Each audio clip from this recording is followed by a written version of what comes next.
Breaking tonight, the head of Planned Parenthood goes before Congress and faces a barrage of tough questions about her organization and the taxpayer money that funds it.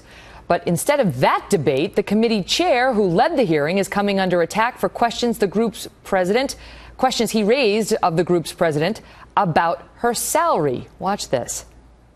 In 2013, your compensation went up some $240,000.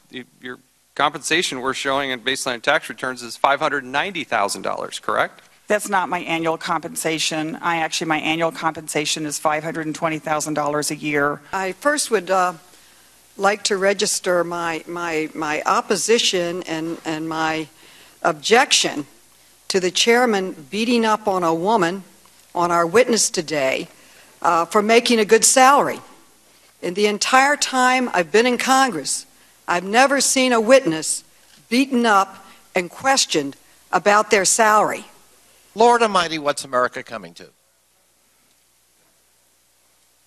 The disrespect, the misogyny, rampant here today, tells us what is really going on here.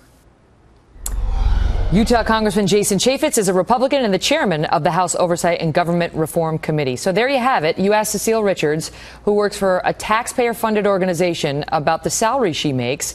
And you are a misogynist and shouldn't have done that because she is a woman. Because she's a woman. Your thoughts on that?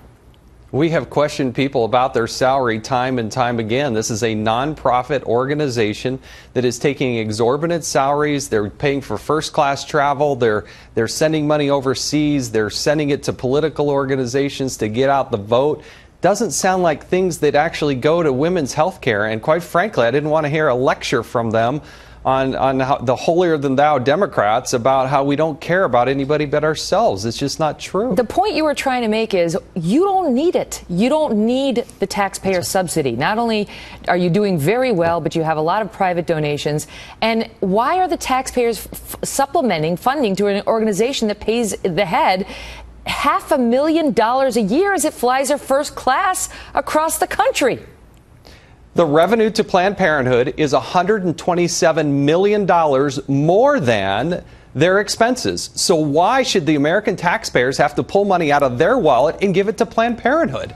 If they're going to pay those people that much money and pay for first-class travel and have all these exorbitant parties and send money overseas, then they don't need funding from the American taxpayers. Their answer to that, however, is that Planned Parenthood is the only source of health care for millions of American women.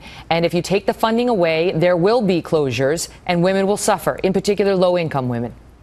That's just not true. There are more than 13,000 of these community health centers that offer these same types of services. There are less than 700 Planned Parenthood offices. So if you want to actually get out to more of them, then you should actually go to these community health centers. And by the way, Planned Parenthood doesn't do any mammograms.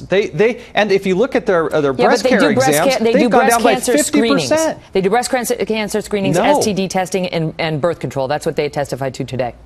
But if you look at over the last few years, basically a 53% reduction in the number of breast care screenings that they've done. So those numbers are going down, but the number of abortions is going up. I got to ask you, because there was a very personal moment. I mentioned in the tease that you were reduced to tears today. It wasn't because they were yelling at you and calling you a misogynist. It was actually in some heartfelt testimony about your wife and the death of your parents, both of whom died from cancer. Here's the part about your wife. And my wife spends her day helping these women.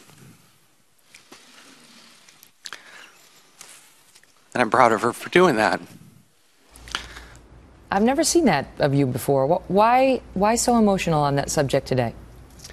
Because my wife, Julie, spent her day, I get emotional again, but, she works for a plastic surgeon who works with women who are having to go through double mastectomies.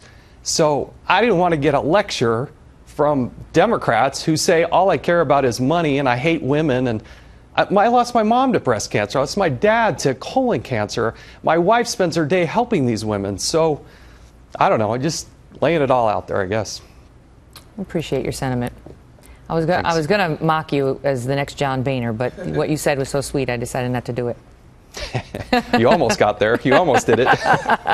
Jason Chaffetz, thank you so much for being here tonight. Thank you. All the best.